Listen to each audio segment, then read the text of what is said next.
சுவாமி சொல்லுங்கம்மா. ஜாதகம் பார்க்கணும். உட்காருங்கம்மா. கொடுங்கம்மா. என்னம்மா ரெண்டும் பெண் ஜாதகமா இருக்கு?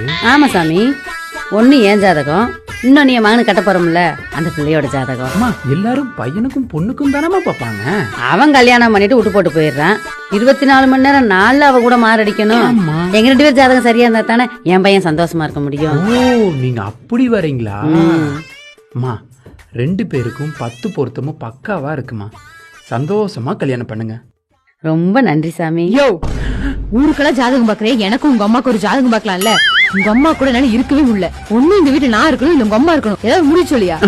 அடப்பாவி. இப்ப புரியுதா சாமி எதுக்கு நான் எனக்கும் வரப்போற மருமகளுக்கு ஜாதகம் பாக்குறேன்?